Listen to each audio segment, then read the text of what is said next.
جنتی ها میگفتند ای انسان های دوزختی، چی چیز شما را دوزختی گرداند؟ چی چیز سبب شد که شما دوزخ رفته؟ چی چیز شما را به عذاب دوزخ مبتلا گرداند؟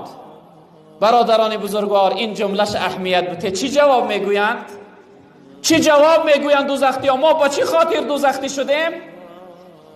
قالوا لم نکن من المصلین. میفتن سببی که ما دوزختی گردیدیم سببش این بود که ما نماز نمیخواندیم. نعوذ بالله.